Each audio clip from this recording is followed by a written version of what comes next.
हमने 44वें संविधान संशोधन तक कवर कर लिए हैं। अब अगला संविधान संशोधन हमारा है 52वां संविधान संशोधन या 52वां 52वां संविधान संशोधन अधिनियम कब का था? 1985 का। ठीक है, 1985 का। इसमें क्या व्यवस्था की थी? तो संसद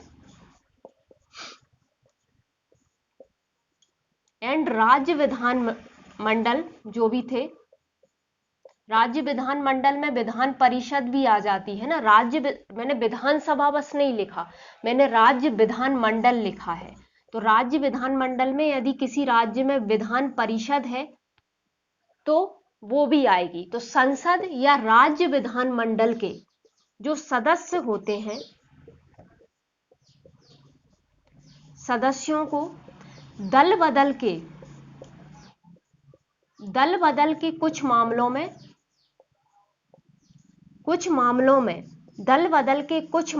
में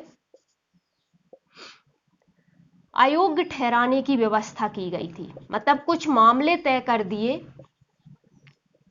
कि इन मामलों में यदि आप दल बदल करते हो तो आप अयोग्य हो जाओगे, अयोग्य घोषित माना जाएगा या अयोग्य माना जाएगा।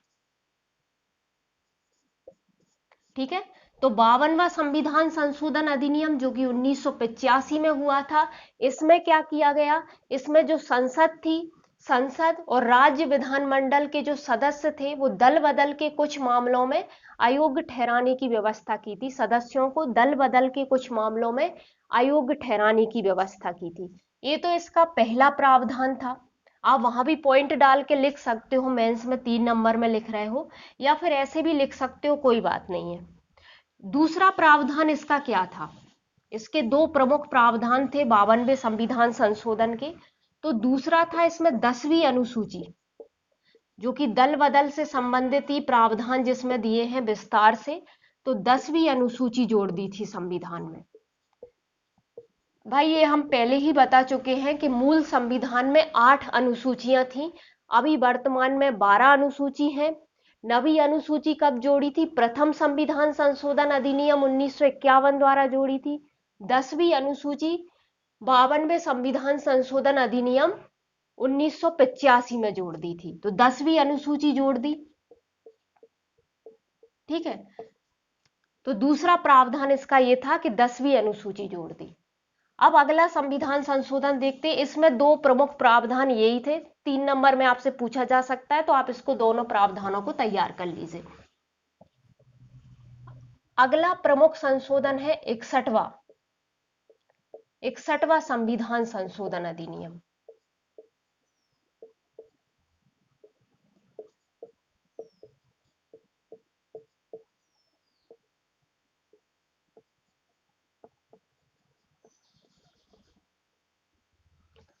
ये कब का है? 1988 का।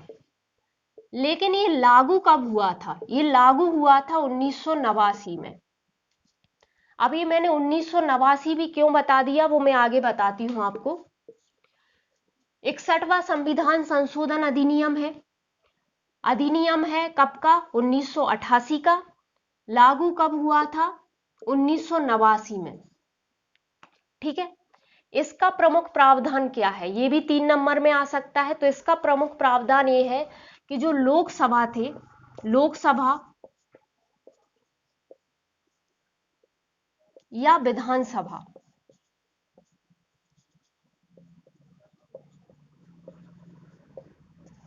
के चुनावों में मतदान करने की आयु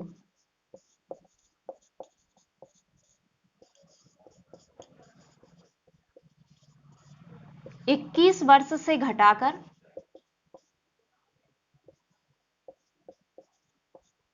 18 वर्ष कर दी। अब हम 18 वर्ष में मतदान कर सकते हैं, तो इसी संविधान संशोधन के तहत कर सकते हैं। मतलब मैं यहां ऐसे भी लिख सकती थी कि आम चुनाव जो भी होते हैं उनमें मतदान करने की आयु 21 वर्ष से घटाकर 18 वर्ष कर दी। है ना। पहले 21 वर्ष में आप वोट डाल सकते थे, अब आप 18 वर्ष में डाल सकते हो। तो ये कौन से भी संविधान संशोधन द्वारा किया गया है? 61। ठीक है, ये अब यहाँ का देखते हैं, ये मैंने 2 डेट क्यों लिखी हैं।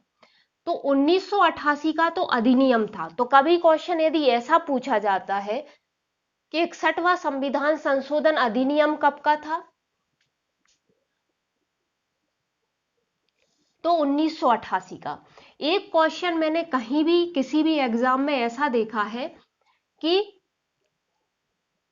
वोट डालने की आयु 21 वर्ष से घटाकर 18 वर्ष कब से कर दी, और उसमें ऑप्शन था 1989। अब भाई ये संविधान संशोधन, यदि वो पूछेगा कि कौन से संविधान संशोधन अधिनियम या इसके लिए अधिनियम कब से आया कि 18 वर्ष आयु हो गई वोट डालने की, तो 1988 से। लेकिन कब से हो गई, तो 1989 से। क्यों हो गई? क्योंकि 1989 में ही ये लागू हुआ था। तो इसलिए जो वोट डालने की आयु है वो 18 वर्ष हमारी कब से हो गई है? 1989 से। ठीक है, तो ये क्लियर हो गया होगा। अगला देखते हैं, 69वां संविधान संशोधन।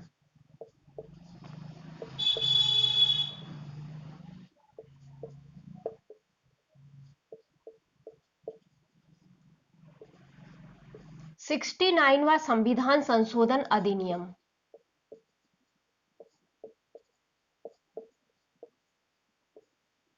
ये कब का था? 1991 में। ये संविधान संशोधन कब का था? 1991 का। इसके तहत क्या किया गया? तो केंद्र शासित प्रदेश जो दिल्ली था,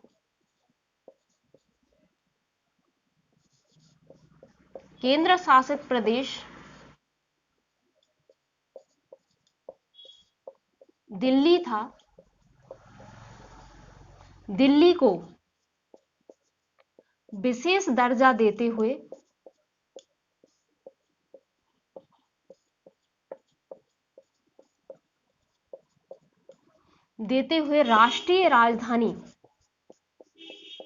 राष्ट्रीय राजधानी क्षेत्र घोषित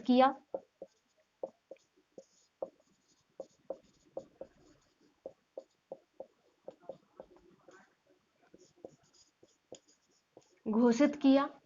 ठीक है, तो पहला प्रावधान तो क्या किया गया कि केंद्र शासित प्रदेश दिल्ली जो था उसको विशेष दर्जा देते हुए राष्ट्रीय राजधानी क्षेत्र घोषित कर दिया। दूसरा प्रावधान इसमें क्या किया गया था? एक और प्रावधान किया था कि दिल्ली के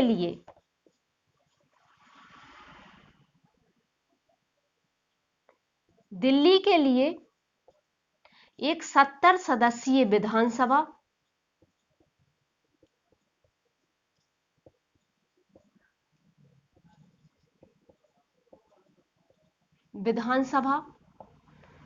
तथा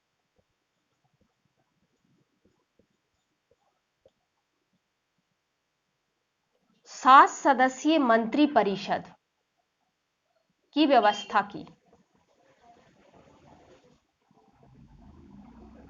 ठीक है, तो इसमें 69वें संविधान संशोधन जो कि 1991 यानी 1991 में हुआ, उसमें क्या किया गया था? तो उसमें पहला तो केंद्र शासित प्रदेश दिल्ली जो था उसे विशेष दर्जा दे दिया और उसे राष्ट्रीय राजधानी क्षेत्र बना दिया।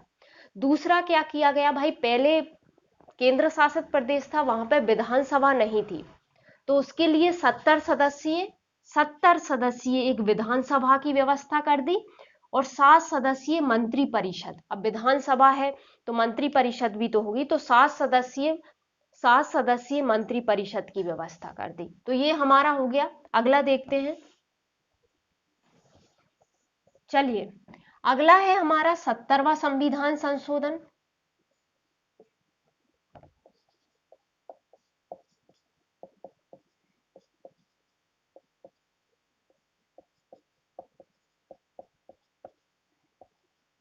70वां संविधान संशोधन अधिनियम 1992 का। ठीक है। अच्छा, एक चीज मैं यहां पे ये बता दूं कि हमारे लिए 70वां संविधान संशोधन भी इंपॉर्टेंट है, 71 भी है, 73 भी है और 74 भी है। तो इसमें एक ध्यान रखने वाली, चाहे आप ट्रिक कह सकते हो, चाहे एक मतलब याद रखने के लिए कि इजी क्या पड़ेगा कि ये सारे 1992 में हुए थे, है ना। तो 70 से लेके 74 तक के जो संविधान संशोधन हुए थे वो 1992 में ही हुए थे। इसमें क्या व्यवस्था की गई? तो इसमें व्यवस्था की गई थी कि जो राष्ट्रपति का निर्वाचक मंडल होता है, राष्ट्रपति का निर्वाचक मंडल। अच्छा, इससे पहले जो संविधान संशोधन मैंने आपको पढ़ाए थे उसमें वहां पे मैंने आपसे एक जगह मैंने आपको उपराष्ट्रपति का निर्वाचक मंडल बताया था। ठीक है। और हमने वहां पे बात की थी कि संसद की संयुक्त बैठक की बजाय अब संसद के दोनों सदन के सदस्य जो होंगे वो निर्वाचक मंडल में शामिल होंगे और उपराष्ट्रपति की नियुक्ति करेंगे, सॉरी, उपराष्ट्रपति का चुनाव करेंगे। ठीक है। यहां पे फिर वहां पे मैंने आपसे पूछा था कि आप मुझे कमेंट बॉक्स में बताइए कि राष्ट्रपति के निर्वाचक मंडल में और उपराष्ट्रपति के निर्वाचक मंडल में क्या अंतर होता है। तो यहां अब अपन देख लेते हैं, चूंकि राष्ट्रपति का निर्वाचक मंडल की बात कर रहे हैं। तो देखो, यहां पे संसद के दोनों सदनों के सदस्य भी होते हैं,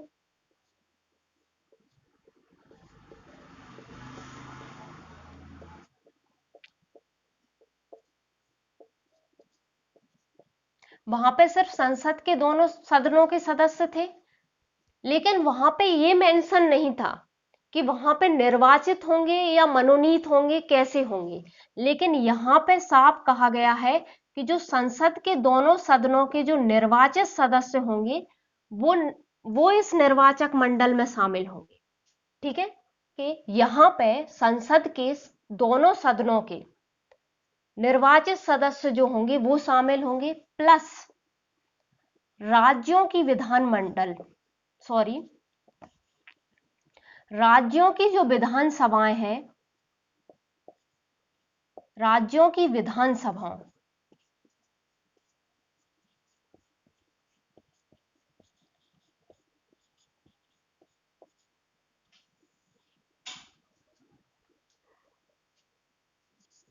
के निर्वाचित सदस्य होंगे।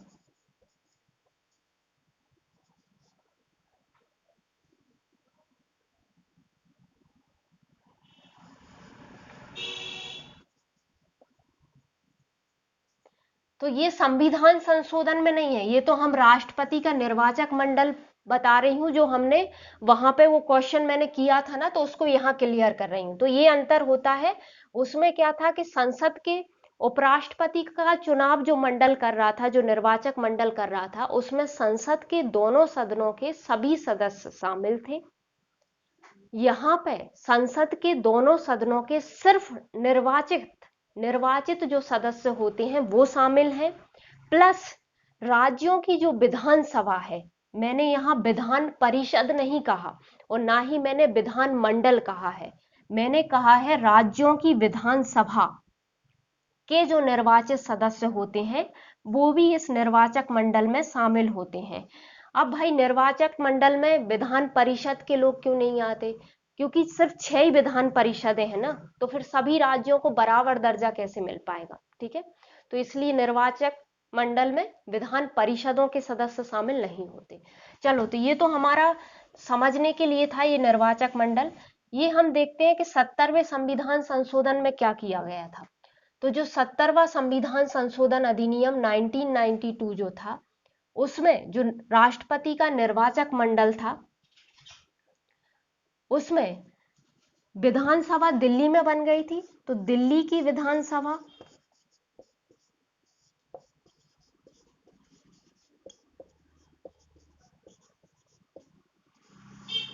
दिल्ली की विधानसभा एंड पुदुचेरी में भी विधानसभा थी, अभी भी है।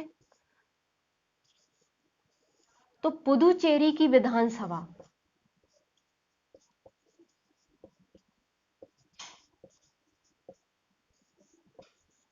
के सदस्यों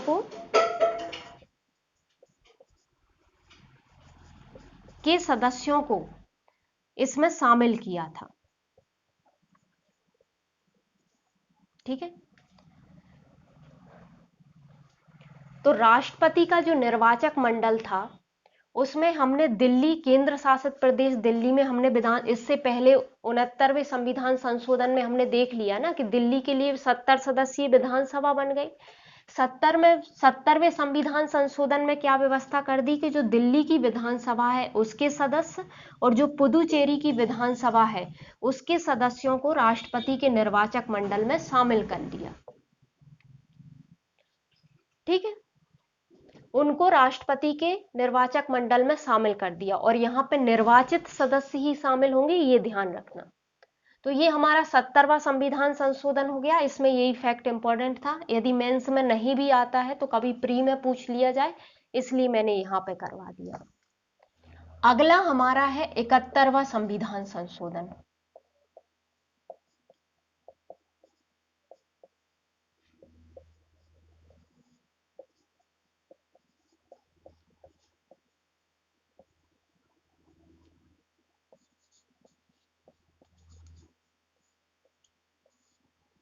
ये भी 1992 में ही हुआ था।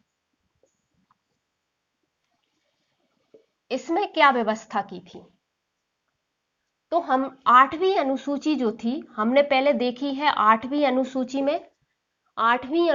में भाषाएं हैं। अभी मूल जो 8वीं अनुसूची थी यानी मूल संविधान में जो 8वीं अनुसूची थी उसमें 14 भाषाएं थी, अभी 22 है।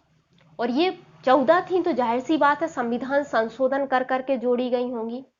इससे पहले हमने 21वां संविधान संशोधन अधिनियम देखा था, उसमें हमने देखा था कि जो 15वीं भाषा थी वो सिंधी को जोड़ा गया था। अब 3 भाषाएं और जोड़ी गई 8वीं अनुसूची में। कौन कौन सी? मणिपुरी,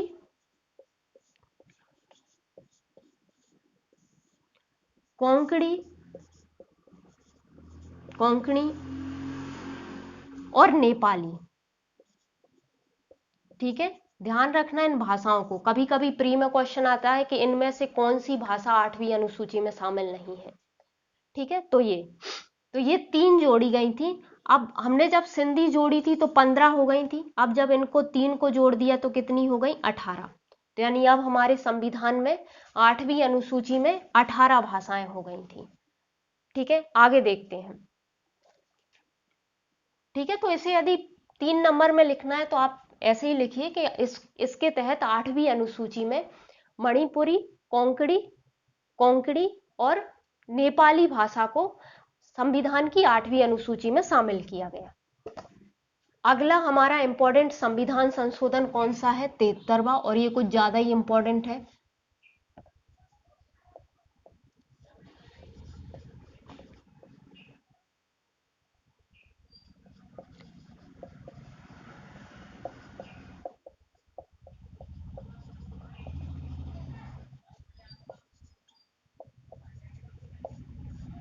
ये भी कब हुआ? 1992 में। ठीक है, हम देख रहे हैं कि जो 70 से जो भी संविधान संशोधन चले आ रहे हैं और 74 तक हम देखेंगे तो वो 1992 में ही हुए थे। 73वां संविधान संशोधन। 73वां संविधान संशोधन में क्या व्यवस्था की गई थी? तो सबसे पहले तो ये किया गया कि जो पंचायती राज संस्थाएं थी, पंचायती राज संस्थाएं जो थी यानी पंचायतें,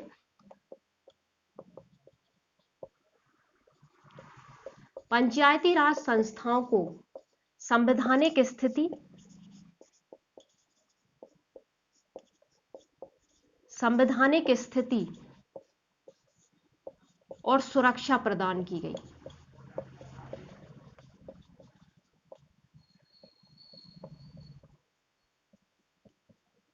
ठीक है, संविधान में संशोधन करके एक नया भाग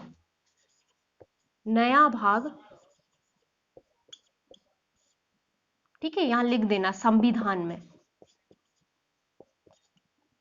संविधान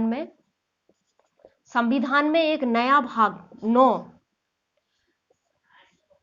जोड़ा, जिसे पंचायत नाम दिया। क्या नाम दिया? पंचायत नाम दिया। ठीक है, तो पहला क्या करा कि पंचायती राज संस्थाएं जो थी उनको संवैधानिक दर्जा दे दिया। पंचायती राज संस्थाओं को यदि पहले स्थापित भी थी पंचायतें, तो उन्हें संवैधानिक दर्जा प्रदान नहीं था। नीति निर्देशक तत्व में जब हम पढ़ेंगे तो मतलब वहां पे कहा गया है कि ग्राम पंचायतों की बात वहां पे करी गई है। तो पंचायती राज संस्थाएं थी तो सही, लेकिन उन्हें संवैधानिक दर्जा प्राप्त नहीं था। तो इस संविधान संशोधन के तहत पंचायती राज संस्थाओं को, या हम बोल सकते हैं कि ग्रामीण स्थानीय निकाय जो भी थे, उनको संवैधानिक दर्जा दे दिया। संविधान में एक नया भाग जोड़ दिया जिसे पंचायत नाम दिया गया, और एक नई अनुसूची,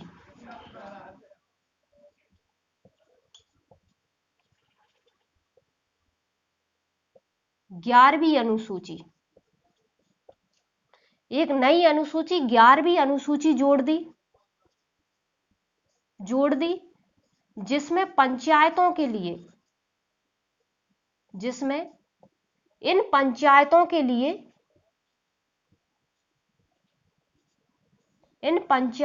लिए 29 कार्यात्मक मदें जोड़ी गईं।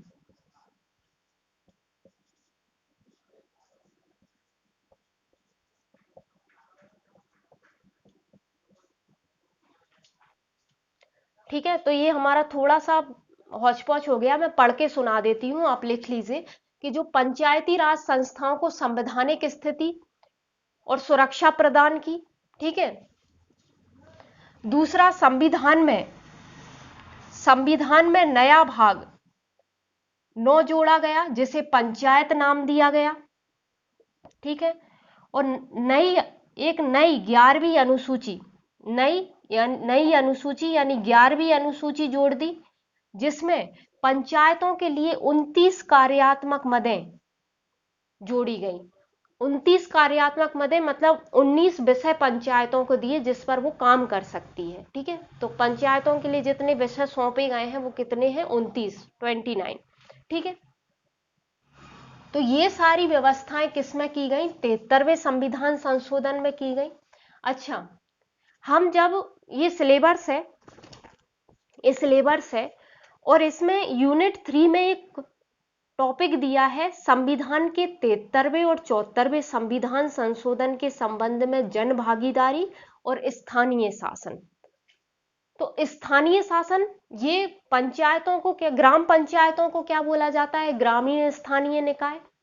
और जो नगरीय स्थानीय निकाय है यानी नगर पालिकाएं, नगर निगम, नगर पंचायतें जो हैं उन्हें नगरीय स्थानीय निकाय बोला जाता है। तो स्थानीय निकाय इनको बोला जाता है, या स्थानीय स्वशासन। तो हम उनकी संरचना भी देख लेंगे। वैसे क्वेश्चन, मुझे नहीं लगता कि क्वेश्चन ऐसा आएगा कि स्थानीय मतलब किसी के हालांकि आ भी सकता है कि मध्य प्रदेश में जो उनका स्ट्रक्चर है, उनकी संरचना है, उसको लिखिए। तो एक बार हम कर लेंगे, लेकिन मुझे क्वेश्चन यहां से लग रहा है कि क्वेश्चन इस तरह से आ सकता है कि 73वें और 74वें संविधान संशोधन के संदर्भ में जन भागीदारी को समझाइए। जन भागीदारी कैसे होगी वो अभी हम देख लेंगे। वैसे तो आप सब जानते होंगे, स्पेशली जो गांव से होंगे वो तो जानते ही हैं कि हम अपना सरपंच चुनते हैं, हम पार्षदों को चुनते हैं। ठीक है, अभी तक तो जो महापौर था और ये भी थे, महापौर था और नगर पालिका का अध्यक्ष जो भी था उसका भी प्रत्यक्ष ही चुनाव होता था। तो कैसे जनता, जैसे जैसे लोकसभा और विधानसभा के सदस्यों को चुन रही है, वैसे ही यहाँ जनता सीधे उनको चुन रही है और वो स्थानीय स्तर पर काम कर रहे हैं, है ना? तो वैसे जन भागीदारी हो सकती है। ठीक है, तो इसी संदर्भ में हमको लिखना है। अब हम यहाँ पे 74वां संविधान संशोधन देख लेते हैं, फिर आगे देखेंगे। अगला है हमारा 74वां संविधान संशोधन।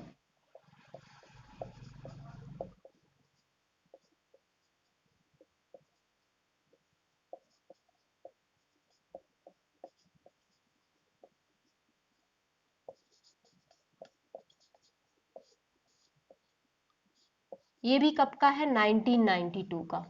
ठीक है, इसमें क्या किया गया था? तो इसमें जो शहरी स्थानीय निकाय होंगे या नगरीय स्थानीय निकाय हैं, ऐसे नगर पालिका, नगर निगम, और मध्य प्रदेश में नगर पंचायत होती है ना, ये 3 स्तरीय व्यवस्था हमारे यहाँ कहाँ पे है, कैसे है? तो बलवंत राय मेहता समिति थी, उसने सिफारिश की थी कि स्थानीय स्वशासन जो होगा उसके 3 स्तर होने चाहिए। तो वो 3 स्तर ग्रामों की, ग्राम पंचायत के लिए भी है, इनके लिए भी है। आगे अपन देख रहे हैं, अभी इसे समझ लीजिए। 74वां संविधान संशोधन क्या है? तो सबसे पहले तो क्या किया गया, जो नगरीय स्थानीय निकाय थे,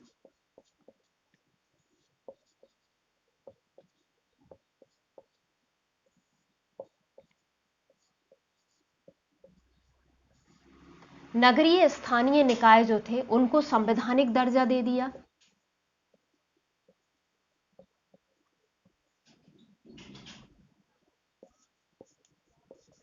ठीक है, संवैधानिक दर्जा मिल गया। तो इस संविधान संशोधन के तहत नगरीय स्थानीय स्वशासन या नगरीय स्थानीय निकाय जो थे उन्हें संवैधानिक दर्जा मिल गया। फिर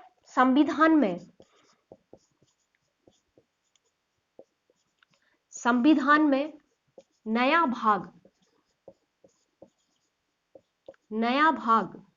9 का, ठीक है, 9 का जोड़ा गया,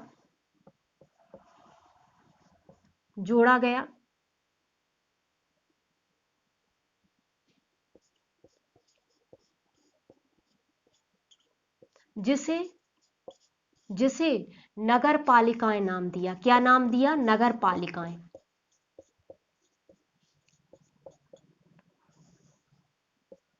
नगर पालिकाएं नाम दिया। ठीक है, नगरीय स्थानीय निकायों को संवैधानिक दर्जा दे दिया 74वें संविधान संशोधन के तहत, और संविधान में नया भाग 9 का जोड़ा गया, जिसे क्या नाम दिया गया? नगर पालिकाएं नाम दिया। अगला क्या किया गया? ठीक है, तो इसको यहां से मिटा देते हैं। नई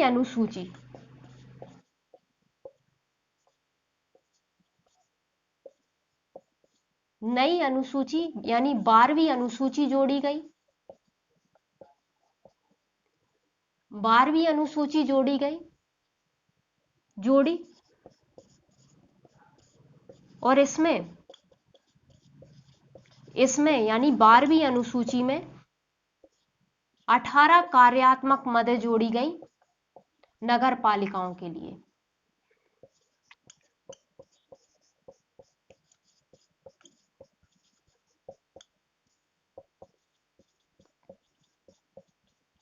ठीक है, पंचायतों को कितनी मदें दी थी?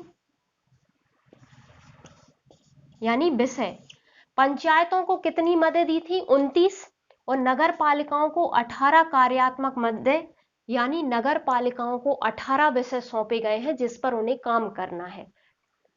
ठीक है, तो अब अपना टॉपिक क्या था? अपना टॉपिक ये था कि 73वां और 74वां संविधान संशोधन के संदर्भ में जन भागीदारी बताइए।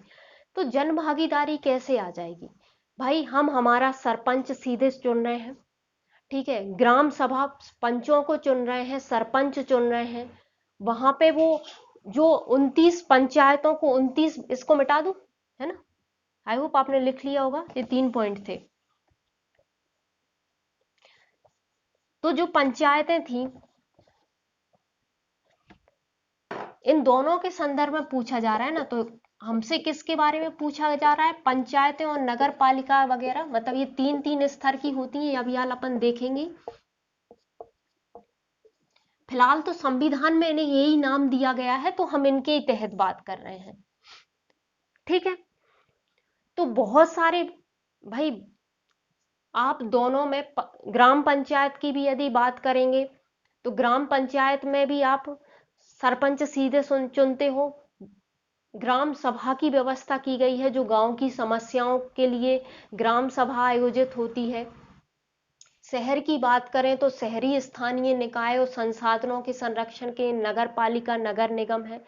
ठीक है, तो इस तरह से हम 200 शब्दों में आंसर हम बना लेंगे, है ना, कि हम उनके जो अध्यक्ष होते हैं, अभी हम देखेंगे तो आपको समझ में आ ही जाएगा कि उनके जो अध्यक्ष होते हैं, सदस्य होते हैं, उनका चुनाव जनता सीधे प्रत्यक्ष रूप से करती है। और उसके बाद आ जाएगा कि जो बहुत सारे विषय होते हैं, जैसे पंचायतों के पास 29 कार्यात्मक मदें हैं, तो 29 कार्यात्मक मदों में पुलिया बनाना, सार्वजनिक वितरण प्रणाली, मतलब वो खाद्य सुरक्षा सुनिश्चित कर रहे हैं, लोगों को पुलिया बना रहे हैं, शिक्षा दे रहे हैं, कृषि सुधार कर रहे हैं, भूमि सुधार में पार्टिसिपेट कर रहे हैं, शिक्षा की व्यवस्था कर रहे हैं जिसमें प्राथमिक और माध्यमिक शिक्षा आती है। ये सब पंचायतें, इन सबको, ये सब विषय पंचायतों को दिए गए हैं, है ना। तो ये जितने भी विषय हैं आप उनको लिख सकते हो कि इन विषयों पर पंचायत काम करती है और कानून बनाती है, हाट मेले का आयोजन करती है। सेम इसकी है, ये सड़कें बनाती हैं, पुलिया बनाती हैं, साफ सफाई रखती हैं, साफ सफाई की व्यवस्था करती है, पुलिया बनाती है, सड़कों की मरम्मत कराते हैं, ठीक है, पुलिया बनाते हैं। ऐसी बहुत सारे विषय जो हैं, साफ सफाई करते हैं, जन स्वास्थ्य का ध्यान रखते हैं, जन स्वास्थ्य को का ध्यान रखते हैं,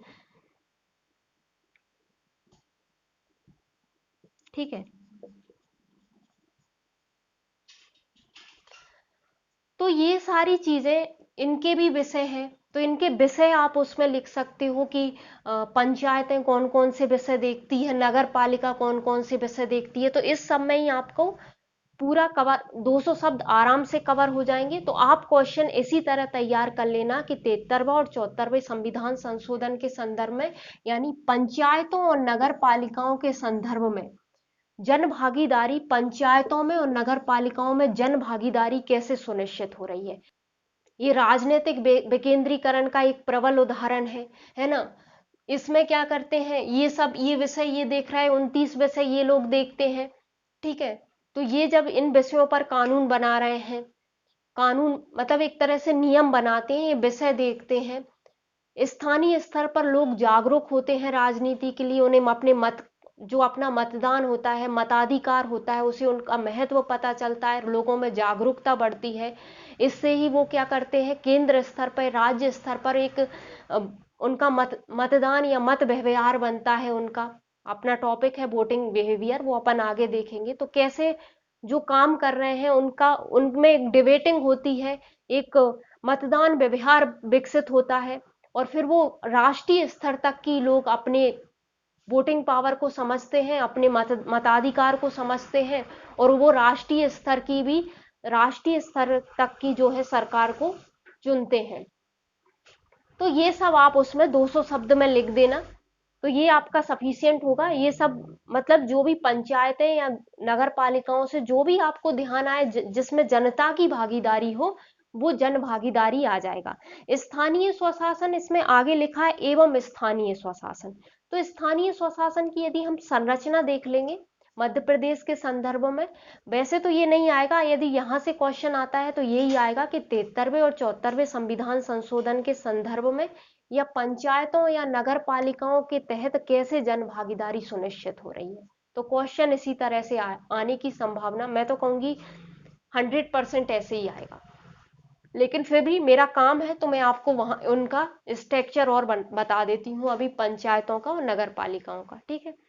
ये हो गया क्वेश्चन। तो हमारा आगे का ये टॉपिक भी कवर हो गया है, और यहाँ पे प्रमुख संशोधन तो कवर हो ही रहे हैं, कुछ संशोधन और बचे हैं तो उनमें इतना ज्यादा टाइम नहीं लगेगा, छोटे छोटे ही हैं, ज्यादा बड़े नहीं हैं। 73वां और 74वां संविधान संशोधन 2-3 जगह दिया है सिलेबस में, तो इसे तो आप बहुत अच्छे से कर लेना, क्योंकि ये तो इम्पोर्टेंट है ही सारी। तो 73वां और 74वां संविधान संशोधन हमने देख लिया है, क्योंकि हमारे सिलेबस में यूनिट 3 वाले सिलेबस में हमारा लिखा ही है स्थानीय स्वशासन। तो हम इसको, यदि मान लो कि वैसे तो ये पॉसिबल नहीं है कि क्वेश्चन आए, लेकिन कभी संरचना लिखने आ गई 50 शब्द में, तो संरचना मध्य प्रदेश में कैसी है हम मध्य प्रदेश के संदर्भ में देख लेंगे। तब हमारा सबसे पहले हम पंचायतों का देख रहे हैं, 73वें संविधान संशोधन के तहत पंचायतों को संवैधानिक दर्जा मिल गया और मध्य प्रदेश सहित भारत में जो है वो कितनी स्तरीय पंचायत संस्थाओं को या पंचायती राज संस्थाओं को अपनाया गया है? 3 स्तरीय।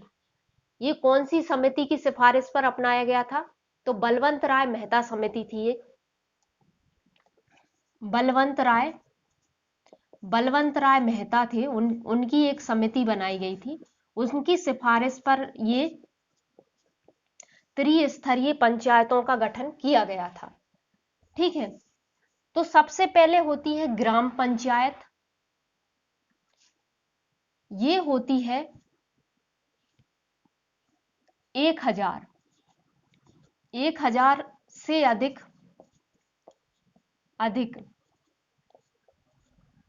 आबादी वाला जो भी गांव होता है वहां पे ग्राम पंचायत का गठन होता है।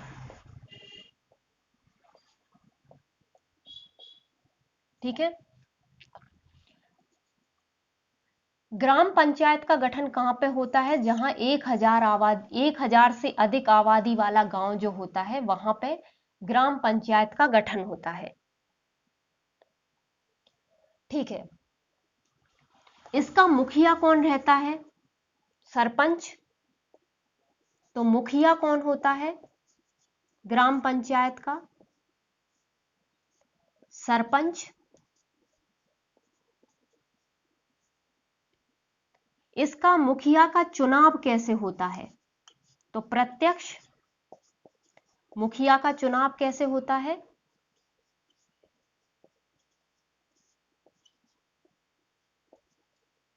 भाई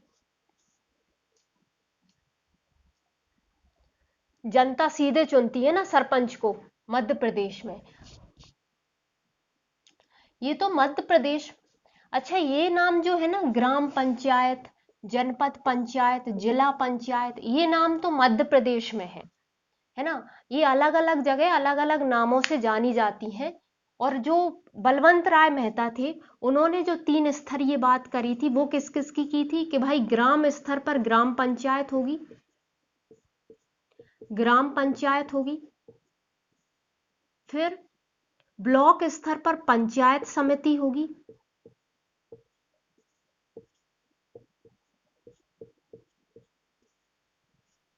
और जिला स्तर पर जिला परिषद होगी। ये 3 जो बलवंत राय मेहता थे उन्होंने कहा था कि ग्राम स्तर पर ग्राम पंचायत होगी, ब्लॉक स्तर पर पंचायत समिति होगी और जिला स्तर पर जिला परिषद होगी। लेकिन हमारे यहाँ इनको किस नाम से जाना जाता है? तो ग्राम स्तर पर ग्राम पंचायत, ब्लॉक स्तर पर जनपद पंचायत और जिला स्तर पर जिला पंचायत, इस नाम से जाना जाता है। ठीक है, आगे बढ़ते हैं। हमने क्या कहा था कि 1000 से अधिक आबादी वाले गांव में ग्राम पंचायत का गठन होता है, मुखिया इसका सरपंच होता है और मुखिया का चुनाव कैसे होता है? प्रत्यक्ष रूप से। उप सरपंच भी होता है।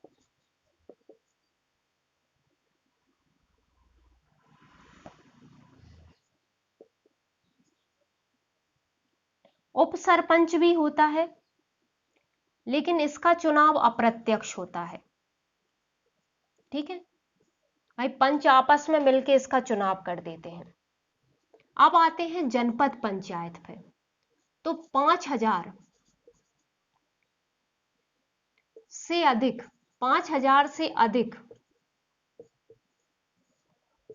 आबादी वाले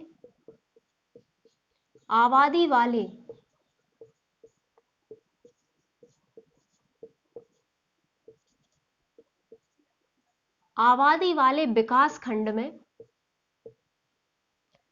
5000 से अधिक आबादी वाला जो विकास खंड होगा उसमें स्थापित होती है जनपद पंचायत। ठीक है, इसमें सदस्य संख्या कितनी होती है? तो इसमें सदस्य संख्या होती है, इसमें सदस्य कितने होते हैं? तो सदस्य इसमें होते हैं 10 मिनिमम हो सकते हैं और 25 मैक्सिमम हो सकते हैं, है ना। ये हम मध्य प्रदेश की बात कर रहे हैं। सदस्यों का चुनाव कैसे होता है? सदस्यों का चुनाव कैसे होता है? सदस्यों का चुनाव, तो सदस्यों का चुनाव तो होता है प्रत्यक्ष, लेकिन जो अध्यक्ष और उपाध्यक्ष होते हैं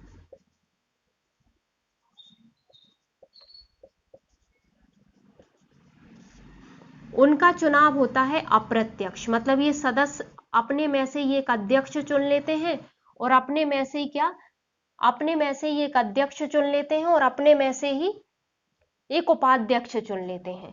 अच्छा, पदेन सदस्य भी होते हैं, और पदेन सदस्य कौन होते हैं?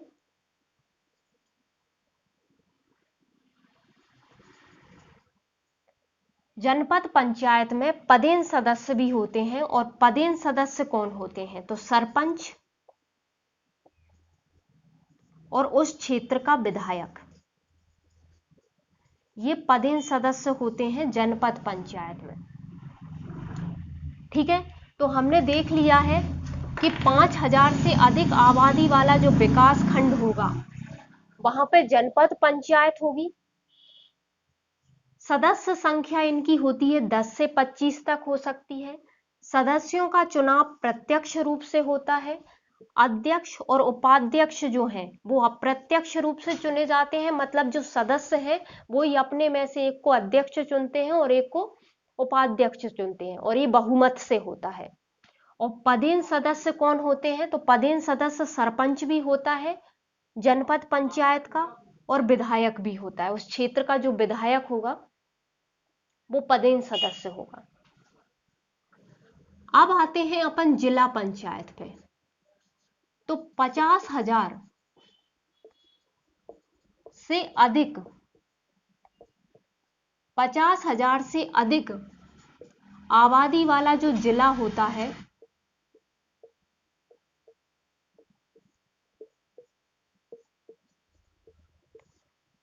वहां पे बनती है जिला पंचायत। मतलब 50,000 से अधिक आबादी वाला जो भी जिला होगा वहां पे बनेगी जिला पंचायत।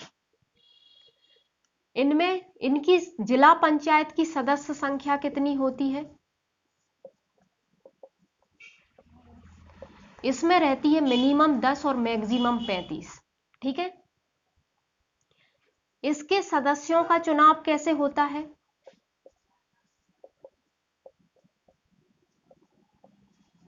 तो इसके सदस्यों का चुनाव भी कैसे होता है? प्रत्यक्ष रूप से। और अध्यक्ष और उपाध्यक्ष का चुनाव होता है अप्रत्यक्ष रूप से।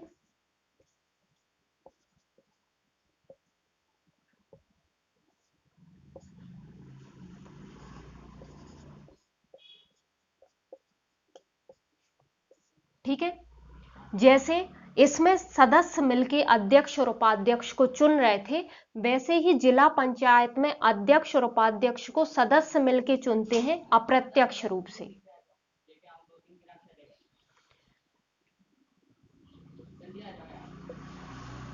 पदेन सदस्य कौन होते हैं?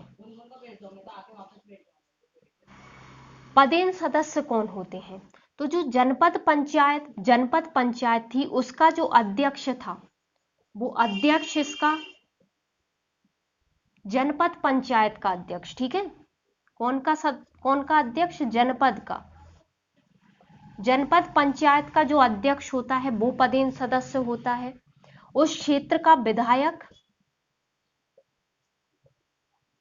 और उस क्षेत्र का सांसद इसके पदेन सदस्य होते हैं। तो तीनों अच्छे से क्लियर हो गई होंगी आपको। तो ये हमारी जो थे वो ग्रामीण स्थानीय निकाय, ये आपके प्री के हिसाब से भी आ जाए, प्री के हिसाब से भी समझने के लिए आप लिख लेना। और यदि मेंस में संरचना लिखने आ गई कि मध्य प्रदेश में स्थानीय स्वशासन, ग्रामीण स्थानीय स्वशासन की संरचना लिखिए, तो वो भी आपके आराम से 50 शब्द आराम से हो जाएंगे। ज्यादातर 50 शब्द में ही आएगा। ठीक है, वैसे तो मुश्किल है कि संरचना आए, पर फिर भी मेरा काम था बताना तो मैंने बता दिया। तो ये ग्रामीण स्थानीय निकाय हो गए। अब हम चलते हैं शहरी स्थानीय निकायों की तरफ। चलिए, ये है शहरी स्थानीय निकाय। तो शहरी स्थानीय निकाय भी बलवंत राय मेहता ने कहा कि ये भी 3 स्तरीय ही होना चाहिए। मध्य प्रदेश में इनकी संरचना कैसी है हम वो देख लेते हैं। तो नगर पंचायत,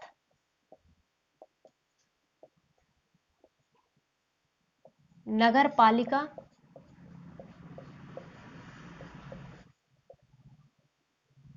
और नगर निगम।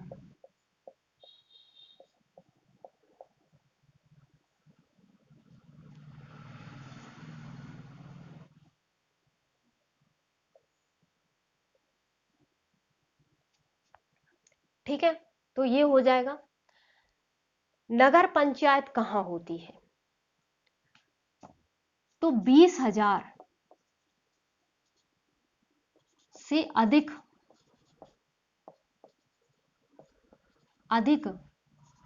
आबादी वाले ऐसे क्षेत्र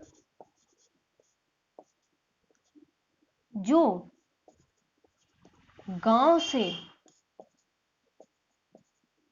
नगर में परिवर्तित हो रहे हैं। गांव से काय में परिवर्तित हो रहे हैं? नगर में परिवर्तित हो रहे हैं। तो नगर पंचायत कहां पे होगी? नगर पंचायत वहां पे होगी जहां पे 20,000 से अधिक आबादी वाले ऐसे क्षेत्र जो गांव से नगर में परिवर्तित हो रहे हैं, मतलब गांव थे लेकिन अब धीरे धीरे नगर बनते जा रहे हैं, तो ऐसे क्षेत्रों में नगर पंचायत की स्थापना होती है। इसमें सदस्य कितने होते हैं? तो सदस्य इसके हो सकते हैं, इसमें सदस्य कितने हो सकते हैं? तो 15 से 40 तक, मतलब मिनिमम 15 हो सकते हैं और मैक्सिमम 40 हो सकते हैं। ठीक है, इनके सदस्यों को हम पार्षद बोलते हैं। ठीक है, तो सदस्य यानी पार्षद का चुनाव प्लस अध्यक्ष का चुनाव। अच्छा, आप मेंस में लिखो तो ये प्लस व्लस मत लगाना और बा एवं ये शब्द यूज करना, वो तो मैं यहाँ बोर्ड पे जगह कम है और इसी में एडजस्ट करने के लिए ये सब लिख रही हूँ, और ये याद रखने में भी हमें आसानी होती है ऐसे।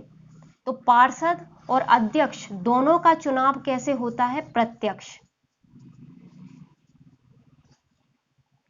ठीक है, तो यानी जो नगर पंचायत थी, नगर पंचायत जो थी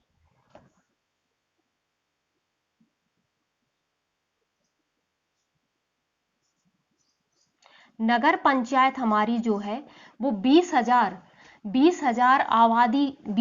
से अधिक आबादी वाले ऐसे क्षेत्र जो गांव से नगर में परिवर्तित हो रहे हैं वहां पे स्थापित हो रही थी। 15 मिनिमम सदस्य हो सकते हैं, मैक्सिमम 40 हो सकते हैं। पार्षद और अध्यक्ष का चुनाव कैसे होता है? प्रत्यक्ष।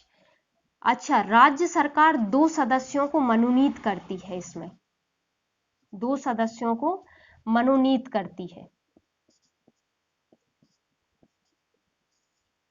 ठीक है, अब आते हैं नगर पालिका पे।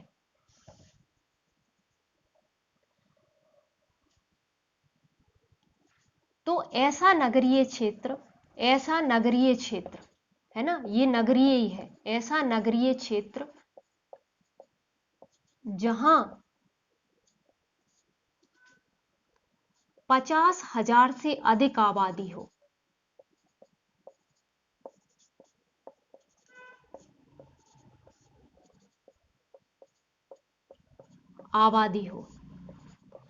वहां उनका गठन होगा।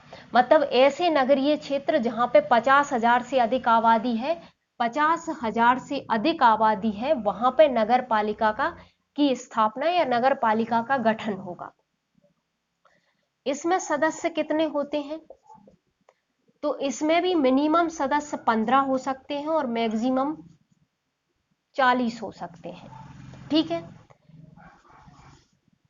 इसके सदस्यों को भी हम पार्षद बोलते हैं। तो पार्षद का चुनाव कैसे होता है? पार्षद का चुनाव होता है प्रत्यक्ष, लेकिन अध्यक्ष का जो चुनाव है वो होता है अप्रत्यक्ष। अब जिनको ये पता है कि भाई अध्यक्ष का चुनाव तो प्रत्यक्ष होता है, तो उनकी कंफ्यूजन मैं अभी दूर कर देती हूं, थोड़ी देर रुक जाइए, पहले इसको देख लेते हैं पूरा, ठीक है।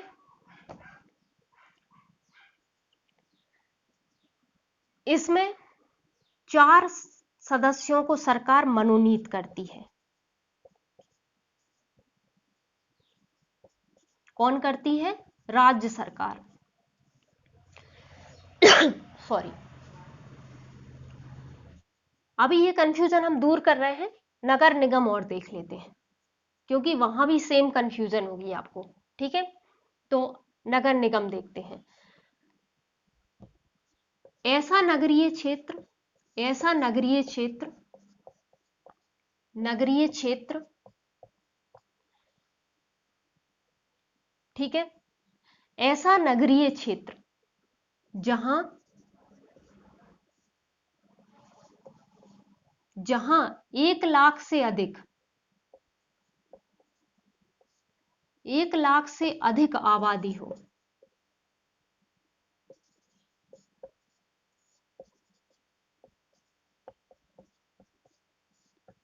ठीक है। तो जहां 1 लाख से अधिक आबादी होगी वहां पे नगर निगम बनेगा। इसकी सदस्य संख्या कितनी होती है? तो इसकी सदस्य संख्या होती है मिनिमम 40 हो सकती है और मैक्सिमम 70 हो सकती है, ठीक है। इसके सदस्यों को भी हम पार्षद बोलते हैं। तो पार्षदों का चुनाव कैसे होगा? प्रत्यक्ष,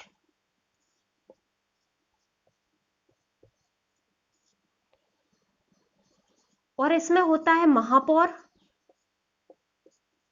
महापौर का चुनाव कैसे होता है?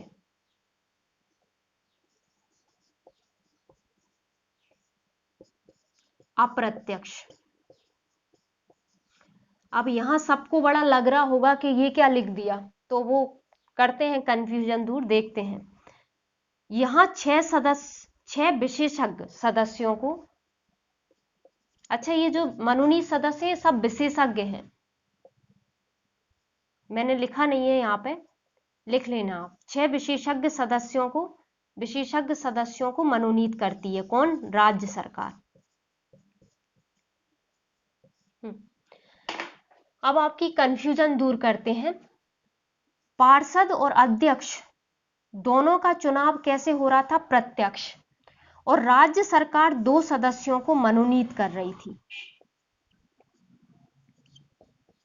ये सदस्य कैसे होते हैं? 2 विशेषज्ञ होते हैं। अच्छा याद रखना, याद रखने में बहुत इजी होगा। इसमें 2 विशेषज्ञ सदस्य मनोनीत होते हैं, इसमें 4 विशेषज्ञ सदस्य मनोनीत होते हैं, और इसमें 6 सदस्य मनोनीत होते हैं। तो 2 4 6 है ना, ऐसे याद रख लेना, तो ये इजीली याद रह जाएगा। तो अब हमें दिक्कत कहां पे है कि पार्षद प्रत्यक्ष चुने हो रहे हैं, ठीक है, लेकिन यहां पे नगर पालिका का अध्यक्ष और यहां पे नगर निगम का महापौर, हमें तो पता था कि प्रत्यक्ष रूप से चुने होते हैं, फिर ये अप्रत्यक्ष रूप से कैसे चुने हो गए? तो जो करंट अफेयर से अपडेट नहीं थे उनको मैं बता दूं कि जब कमलनाथ जी की सरकार यानी कांग्रेस सरकार आई थी, तो हमारे यहां भाई ये कैसे है, शहरी स्थानीय निकाय संवैधानिक व्यवस्था है, तो ऐसे सिर्फ कहने से तो प्रत्यक्ष अप्रत्यक्ष हो नहीं जाता। तो 74वां संविधान संशोधन लागू करने के लिए हमारे यहां अधिनियम लाया गया था, मध्य प्रदेश नगर पालिका निगम अधिनियम 1994। कैसी व्यवस्था रहेगी, कैसी चुनाव होंगे, क्या होंगे, ये सब इस अधिनियम में वर्णित है, ठीक है। संविधान में तो एक संशोधन कर दिया कि शहरी स्थानीय निकाय होंगे, लेकिन उनका संचालन कैसे होगी, उनकी स्थापना कैसे होगी, ये सब हमने मध्य प्रदेश सरकार ने मध्य प्रदेश नगर पालिका निगम अधिनियम बनाया 1994। इसमें सारी व्यवस्थाएं हैं। तो इसमें कमलनाथ जी की सरकार ने संशोधन कर दिया, और इसमें संशोधन कर दिया कि जो नगर पालिका का अध्यक्ष है और जो नगर निगम का महापौर है, उसमें उसके चुनाव अब कैसे होंगे? अप्रत्यक्ष। लेकिन फिर शिवराज सिंह सरकार आ गई, और शिवराज सिंह सरकार ने, यदि यहां तक आपने करंट पढ़ा था तो आप सोच रहे होंगे कि शिवराज सिंह सरकार ने तो पलट दिया था ये फैसला। तो बिल्कुल सही सोच रहे हैं। कैबिनेट ने मंजूरी दे दी थी कि हम इनके चुनाव जैसे पहले होते थे प्रत्यक्ष रूप से, हम वैसे ही कराएंगे। ठीक है, यहां तक क्लियर है। और इसके लिए शिवराज सिंह सरकार जो है वो अध्यादेश भी लाई। लेकिन अभी अभी जुलाई 2021 की करंट न्यूज है कि जो हमारे राज्य निर्वाचन आयुक्त हैं बसंत प्रताप सिंह, उन्होंने स्टेटमेंट दिया था, ये न्यूज है, जब उन्होंने पूछा किससे, भाई ये शहरी स्थानीय निकाय किसके अंडर आते हैं? किसी विभाग में के अंडर तो आते होंगे ना। तो ये आते हैं शहरी आवास एवं विकास विभाग के अंदर। तो उनसे पूछा कि भाई क्या करना है, इनका चुनाव प्रत्यक्ष करना है या अप्रत्यक्ष? तो इस विभाग ने उन्हें लेटर लिखा है और हवाला दिया है किसका? जब कमलनाथ जी की सरकार ने संशोधन किया था उस अधिनियम में, तो संशोधन अधिनियम का हवाला दिया है कि भाई इनके तहत आप अप्रत्यक्ष ही करवाओ। लेकिन क्यों? अध्यादेश भी तो आ गया था ना। तो भाई इन्होंने कहा कि चूंकि अध्यादेश की अवधि अब खत्म हो गई है और ये नया बिल विधानसभा में अब तक इन्होंने पास नहीं करवाया है, विधानसभा से मतलब संशोधन विधेयक इन्होंने पास नहीं करवाया पाया है, अभी भी पेश ही नहीं किया है। तो इसलिए इन्होंने कहा कि एक तो हमने संशोधन विधेयक हमारा है तो सही, लेकिन हमने मतलब कैबिनेट ने मंजूरी तो दी थी, लेकिन उसे अभी तक विधानसभा ने पास नहीं किया, और विधानसभा ने पास नहीं किया तो वो अधिनियम नहीं बना। तो इन्होंने कहा कि हमने उसमें संशोधन विधेयक को पास भी नहीं किया है और हमारे अध्यादेश जो था उसकी अवधि भी समाप्त हो गई है। तो इसलिए जो संशोधन विधेयक कमलनाथ सरकार ने किया था उसी के तहत इनका चुनाव होना चाहिए अप्रत्यक्ष रूप से। तो अभी की स्थिति में इनके चुनाव अप्रत्यक्ष रूप से होंगे। जब मध्य प्रदेश सरकार वो संशोधन विधेयक पास करा लेगी तब हो सकता है वो पास कराए कि प्रत्यक्ष रूप से हो, तो तब प्रत्यक्ष रूप से होंगे। तो आप अपडेट रहना, यदि ऐसी कोई स्थिति होती है और आपके मेंस के लिखने से पहले ऐसी कोई स्थिति होती है तो आप अपडेट रहना, वहां पे आपको ये भी अपडेट कर लेना। लेकिन अभी की स्थिति में जब मैं पढ़ा रही हूँ, मैं इस वीडियो को बना रही हूँ, तो इसमें अभी की स्थिति में मध्य प्रदेश में इनके चुनाव अप्रत्यक्ष रूप से होंगे जो अब 2020-21 के होने हैं। ठीक है, तो ये हो गए। अब यहाँ पे हम ये वीडियो खत्म कर रहे हैं। आगे की वीडियो में जो प्रमुख संशोधन थोड़े से और बचे हैं और वो छोटे छोटे भी हैं तो जल्दी हो जाएंगे। आगे की वीडियो में जितने भी बाकी बचे हैं वो हम सब कवर कर लेंगे। तो ये इनके इस वीडियो के 3 पार्ट हो गए, लेकिन क्या कर सकते हैं, 104 संशोधन है और आपको साथ में ही मैं यदि उससे जुड़ा हुआ कोई टॉपिक है तो वो भी बताती जा रही हूँ। भाई ये तो हमारी तीसरी यूनिट का टॉपिक था ना, लेकिन हमने यहाँ कर लिया और हमने इतने अच्छे से किया कि यदि हमारा प्री में भी इससे क्वेश्चन बनते हैं तो हम प्री में भी इससे कवर कर लेंगे। ठीक है, तो ये हो गया है। Thank you so much video देखने के लिए। आप यदि आपको वीडियो पसंद आया तो उसको लाइक कीजिए, शेयर कीजिए, अपने दोस्तों को भी बताइए जो मेंस की तैयारी कर रहे हैं। ठीक है, और चैनल को सब्सक्राइब करना मत भूलिए। मैं कोशिश कर रही हूँ कि आपको अच्छे से अच्छा मटेरियल प्री मेंस, जहाँ पे मुझे लगता है कि प्री का भी टॉपिक हो सकता है वहाँ पे मैं प्री के हिसाब से मतलब पूरा डिटेल में ही बता रही हूँ। वरना मेंस में बहुत, आप किसी भी कोचिंग संस्थान में जाओगे तो मेंस में बहुत ऊपर ऊपर से, क्योंकि उनका मानना होता है कि आप प्री निकाल के आए हो तो आप प्री पढ़ के आए हो। तो ये सब वैसे तो प्री की ही चीजें हैं, लेकिन मैं ये मान के चल रही हूँ कि जिसने प्री में अच्छे से नहीं पढ़ा है और उसका हो गया है सिलेक्शन, तो उसका यहाँ पे अब मेंस में उसे दिक्कत ना आए। और भाई प्री आगे भी हमको देना ही होता है, तो इसलिए मैं ये सब कवर कर रही हूँ। आई होप आपको वीडियो पसंद आया होगा। तो thank you so much video देखने के लिए।